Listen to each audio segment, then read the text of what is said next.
Boa noite, meninos. Vamos lá, então, para a nossa apostila de Sociedade Limitada. No finalzinho, a gente vai fazer um exercício avaliativo, entrega na próxima aula, ou seja, sexta-feira, tranquilo de vocês fazerem, só para fixação mesmo. Bom, gente, Sociedade Limitada. Esse modelo societário tem como objetivo principal regulamentar a criação de uma empresa de acordo com o investimento realizado por cada sócio no capital social da organização. Então, esse é o objetivo principal da sociedade limitada, do motivo pela qual ela foi criada. Regulamentar essa criação desse tipo de empresa, né? E cada sócio responde pela sua cota-parte.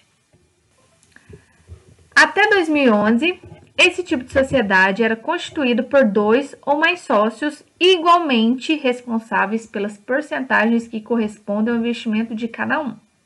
Algumas alterações, entretanto, foram realizadas na legislação que regulamenta esse modelo de empresa, ou seja, até 2011, esse tipo de sociedade limitada podia ser constituída por 2 ou mais sócios, mas que as porcentagens deveriam ser iguais. Teve algumas alterações que a gente vai ver. O que é, gente, a sociedade limitada? A sociedade limitada consiste num tipo de associação que estabelece normas com base no valor investido por cada associado. O nome de cada uma das associações desse modelo é acompanhado da sigla LTDA, que significa limitada.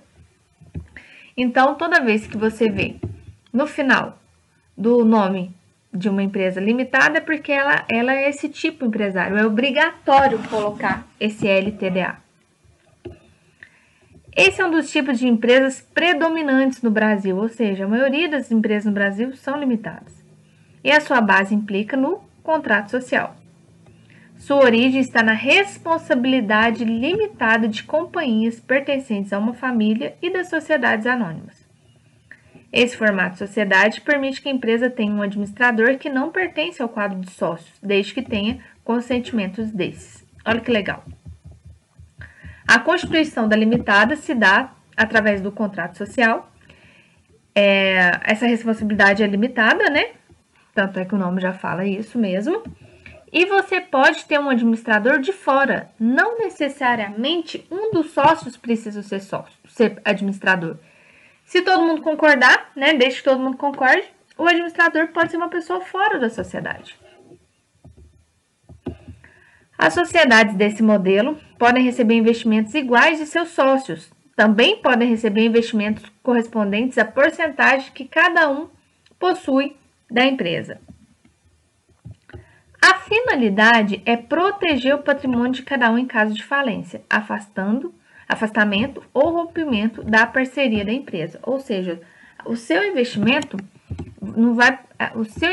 é X. O seu prejuízo não vai passar aquele X. Por isso que é limitado, a sua responsabilidade limita ao seu investimento. Quais são as principais características da sociedade limitada? Gente, empresas constituídas por esse tipo jurídico devem carregar a sigla LTDA, que significa limitada em sua razão social. Primeira característica. Sobre a sociedade, é composta por 2 sócios ou mais, não tendo a obrigatoriedade que eles exerçam atividades da mesma natureza. Pode exercer atividades de natureza diversa. Capital social, gente, diferente da Eireli, não tem valor mínimo. A responsabilidade do sócio é proporcional ao capital investido, mas todos respondem pelo total. Isso que vocês têm que ficar muito atento. Não é porque você investiu só X que você não responde pelo capital total da empresa. Então, todo mundo responde pelo capital social. Então, tem que prestar atenção. Se quiser colocar lá um capital social de 1 milhão, pense bem que você vai responder por isso. Tem que ser um capital social que você dê conta de arcar com a sua cota à parte. Responsabilidade, né? Ponto X da questão. A responsabilidade dos sócios é restrita à empresa. Os bens pessoais são protegidos em caso de falências ou débitos. Ou seja, se a empresa vai à falência, vendeu tudo que a empresa tinha e não conseguiu pagar as dívidas, problema de quem Contratou a empresa, problema dos credores. Os bens pessoais dos sócios são protegidos. Principais regras que regulamentam uma limitada, gente. Conselho fiscal. A formação de um conselho fiscal é opcional. O que é algo opcional? Não é obrigado ter um conselho fiscal, mas ele serve como mecanismo de gerenciamento das ações dentro da empresa.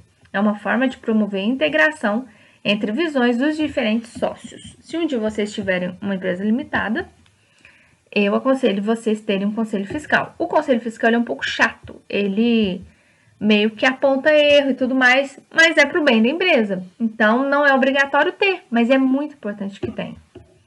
Responsabilidade, gente. A responsabilidade do sócio é limitada e restrita, né? Tanto é que o nome já fala, limitada. Consistindo no modelo de sociedade mais comum no Brasil. Se o capital subscrito, aquele permitido pelo sócio, não for integralmente quitado, os outros sócios respondem pela inadimplência. É o que eu te falei sobre o capital total. Então, o capital subscrito, né? Tipo assim, a gente se junta e fala, o capital da nossa empresa vai ser 5 milhões. Por mais que a sua cota parte não seja isso tudo, você responde pelo capital total, certo? Então, isso tem que ser levado muito a sério. Prejuízo, gente. Caso haja prejuízo para o capital da empresa, né, é proibida a retirada ou a distribuição dos lucros para os sócios. O objetivo maior da sociedade limitada é garantir a estabilidade e o bom funcionamento da organização. Mais que justo, né, gente? Se está tendo prejuízo no capital da empresa, não tem por que tirar lucro, né, do que não está dando lucro. Exclusão. Muito importante, gente. Hipóteses de exclusão. Um sócio pode ser excluído de uma sociedade limitada em duas situações. Vamos lá. Primeiro, caso não pague o valor acordado no contrato social, é a primeira hipótese, ou quando coloca em perigo a existência e o funcionamento da empresa, como quebra de um contrato ou uma de suas cláusulas. Se alguns dos sócios fizerem alguma coisa, uma dessas coisas, que são duas possibilidades, ele pode ser excluído da sociedade. Outros aspectos relevantes da limitada. Além das características já citadas nas sociedades limitadas, existem outros fatores relevantes nesse modelo. É essencial destacar, por exemplo, que apesar da responsabilidade de cada sócio ser proporcional ao seu investimento no capital da empresa, todos os sócios de uma empresa respondem pelo seu capital total. É o que eu dou sempre o exemplo de 1 milhão, né? Que para mim é muito dinheiro.